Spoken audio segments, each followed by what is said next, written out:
Hello नमस्कार साथियों, स्वागत है आपके अपने चैनल मैटिक विद सोनू पर। साथियों, आज हम साइंस के बारे में जानेंगे जिसमें न्यूटन का नियम होता है। न्यूटन का नियम क्या कहता है और न्यूटन का नियम के कितने नियम हैं, उसके कितने पार्ट है, और नियम का जो नियम है न्यूटन का, जैसे फर्स्ट लॉ हो गया, सेकेंड लॉ हो गया या थर्ड लॉ हो गया, नियम का जैसे पहला नियम हो गया, दूसरा का, तीसरा का, वो कैसे काम करता है और इसका क्या ट्रिक है समझने का, इसको देख के जाएंगे। जैसे इसको क्लास 10th में ना हर साल न्यूटन का नियम से 102 नंबर क्वेश्चन आता है, ठीक है। तो ये क्वेश्चन को ध्यान से देखेंगे। जैसे कि यहाँ पर बहुत सारे, जैसे न्यूटन का कब हुआ, उसका कौन सा, न्यूटन कैसे आया, और न्यूटन का जो परिभाषा है या फिर न्यूटन का खोज कब हुआ, वो सारी बातों को जानेंगे, ठीक है। अच्छा लगा है तो चैनल को जरूर सब्सक्राइब कर लीजिएगा, क्योंकि इसी तरह का वीडियो हम नेक्स्ट पार्ट में भी लेकर आएंगे, ठीक है। तो क्लास 10th का एग्जाम अगर आपका भी है 2027 में, तो इसको देख के जाइएगा, 100% एग्जाम में आएगा, ठीक है। देखिए यहाँ पर दिया हुआ है न्यूटन के गति का नियम, जिसमें लिखे हुए हैं कि सर आइजक न्यूटन ने 1687 ईस्वी में अपनी पुस्तक जो प्रिंसिपिया था, ध्यान रखिएगा, इनका जो बुक का नाम था वह प्रिंसिपिया में गति का नियम का प्रतिपादन किए थे। जैसे इनका जो पहला जो न्यूटन का गति का जो नियम आया था, सर आइजक महोदय ने दिए थे। कौन दिए थे? वैज्ञानिक का नाम भी याद रखेंगे, कौन किए थे? तो सर आइजक न्यूटन थे। कोई क्या नाम थे? सर आइजक न्यूटन महोदय थे। इनके गति का जो नियम दिए थे वो किसने दिए थे? सर आइजक न्यूटन महोदय ने दिए थे। कब दिए थे? 1687 ईस्वी में, याद रखिएगा। ये ईस्वी भी पूछ सकता है कि कब हुआ था, डेट भी पूछ सकता है, ठीक है। तो इसको याद रखेंगे, कब दिया था? 1687 ईस्वी में। और कौन सा बुक में दिया था? तो याद रखिएगा, बहुत ही भी आई है, इसको नोट में जरूर उतार लीजिएगा, प्रिंसिपिया बुक में दिए थे, ठीक है। गति का नियम का प्रतिपादन किए थे, ठीक है। अब देखते हैं कि गति का नियम के कितने, गति का जो पार्ट होता है वो कितने नियम होते हैं। तो गति का जो होता है वो 3 नियम होते हैं। गति के कितने नियम होते हैं? तो गति का 3 नियम होते हैं। गति का 3 नियम में होता है, जिसमें पहला जो गति का नियम होता है उसको हम जड़त्व का नियम कहते हैं, जड़त्व का नियम कहते हैं। आगे हम देखेंगे जड़त्व का नियम क्या होता है, ठीक है। देखिए पहला जो नियम है उसको हम प्रथम नियम को क्या कहते हैं? जड़त्व का नियम कहते हैं, याद रखिएगा हमेशा। ये क्या कहते हैं? पहला जो नियम है उसको हम जड़त्व का नियम। दूसरा का जो होता है वह दूसरा का नियम है, उसे हम संवेग का नियम कहते हैं, याद रखिएगा हमेशा। क्या कहते हैं? दूसरा का जो नियम है उसे हम संवेग का नियम कहते हैं। और तीसरा का जो लॉ है, तीसरा का नियम है, उसे हम क्रिया या प्रतिक्रिया का नियम कहते हैं। ध्यान रखिएगा, पहला जो नियम होता है उसे हम जड़त्व का नियम कहते हैं। दूसरा का जो नियम होता है उसे हम संवेग का नियम कहते हैं। और तीसरा का जो होता है वह क्रिया और प्रतिक्रिया का नियम होता है, ठीक है। अब आगे हम ध्यान से देखेंगे कि जड़त्व का नियम क्या होता है, और ये जो होता है दूसरा का जो होता है संवेग का नियम ये क्या होता है, और तीसरा का जो देखते हैं वो क्रिया और प्रतिक्रिया का नियम क्या होता है, ठीक है। तो आगे हम देखेंगे। इसको पहले इसको स्क्रीनशॉट ले लेंगे, क्योंकि ये जो होता है वह बुक का नाम इसमें पूछ देता है।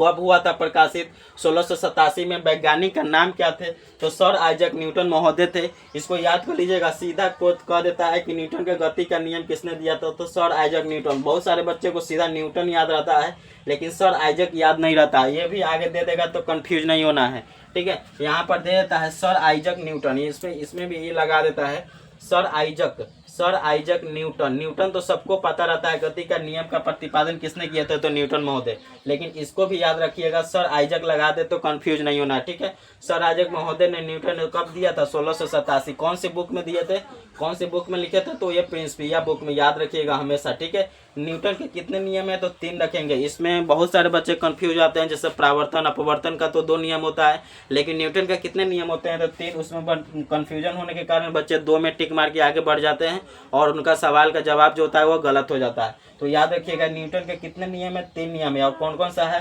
पहला नियम उसे जड़त्व का नियम, दूसरा का नियम संवेग का नियम, तीसरा का नियम होता है क्रिया और प्रतिक्रिया का नियम। इसी तरह क्वेश्चन देखने के लिए चैनल को जरूर सब्सक्राइब कर लीजिएगा, ठीक है। आगे हम देखते हैं, पहला जो नियम है उसको हम देखते हैं कि जड़त्व का नियम कहता क्या है, दूसरा का संवेग का नियम क्या कहता है, और तीसरा का जो होता है वह क्रिया और प्रतिक्रिया का नियम क्या कहता है। तो आगे हम देखते हैं, देखिए आगे क्या कहता है।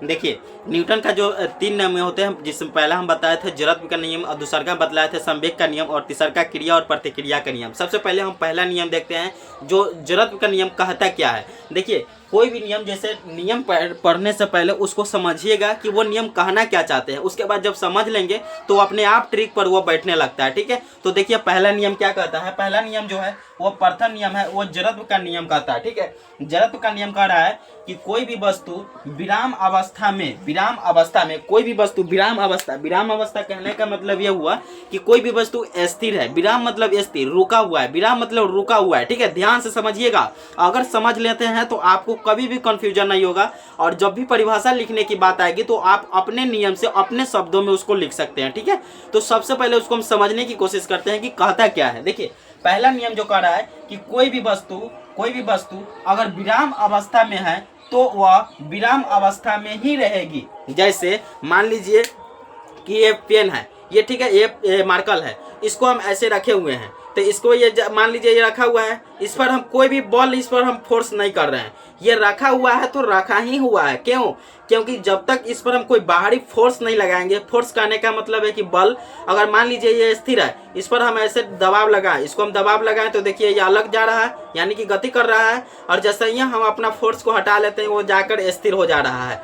यानी कहने का मतलब यह है कि कोई भी वस्तु स्थिर तब तक है जब तक कि उस पर कोई बाहरी बल कार्य न करे, उसे हम जड़त्व का नियम कहते हैं। फिर उसी तरह आगे देखिए इसमें कह क्या रहा है कि जैसे एक अवस्था में है तो वह विराम अवस्था में ही रहेगी। जैसे ये स्थिर है तो स्थिर ही रहेगी यदि वह एक समान चाल से सीधी रेखा में चल रही है तो वैसे ही चलती रहेगी जब तक कि उस पर कोई बाहरी बल, ध्यान रखिएगा, उस पर कोई बाहरी बल का न लगे या कार्य न करे। जैसे ये वस्तु रखा हुआ है तो ये स्थिर में ही है, और जैसे ही इस पर हम बल लगाएं, जैसे ही फोर्स लगाएं, या फिर जैसे ही फोर्स लगाएं ये नीचे जा रहा है, ऊपर जा रहा है, जैसे इधर से लगाएं तो इस साइड जा रहा है।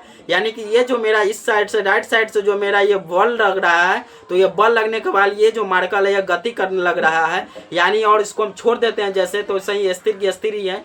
तो उसे हम, जैसे कोई भी बल अगर स्थिर है तो स्थिर ही रहना चाहता है, अगर इस पर हम बाहरी बल लगा देते हैं तो ये गति में हो जाता है, तो उसे हम जड़त्व का नियम कहते हैं। ठीक है, तो इसको ध्यान से समझिएगा, पहले परिभाषा को समझिए एकदम। और कोई भी वस्तु विराम अवस्था में है तो वह विराम अवस्था में ही रहेगी जब तक कि उस पर कोई बाहरी बल कार्य न करे। इतना समझिए, कोई भी वस्तु विराम अवस्था में है, बल नहीं, वस्तु, कोई भी वस्तु अगर विराम अवस्था में ही है तब तक उस पर कोई बाहरी बल कार्य न करे, उसे हम जड़त्व का नियम कहते हैं। सिंपल है। ठीक है, ध्यान से समझिएगा। जैसे मान लीजिए कोई व्यक्ति बस में बैठा हुआ है, गाड़ी में बैठा हुआ है, और जैसे ही सीट पर बैठा हुआ है, जैसे ही गाड़ी स्टार्ट होता है, गाड़ी स्टार्ट होने के बाद आदमी आगे की ओर झुक जाता है। क्यों? क्योंकि वो जो गाड़ी का जो पीछे का जो फोर्स होता है वो आदमी को आगे की ओर धकेलता है। ठीक है, आगे की ओर धकेला तो क्या हुआ, आदमी बैठा हुआ था आगे की ओर झुक गया, तो उस पर बल लगा, तो वही होता है। तो बल लगा हुआ है, जैसे ही आगे की ओर गति करा तो उसे हम जड़त्व का नियम कहते हैं। ठीक है, दूसरा का नियम को समझते हैं। संवेग का नियम होता क्या है, देखिए दूसरा का नियम।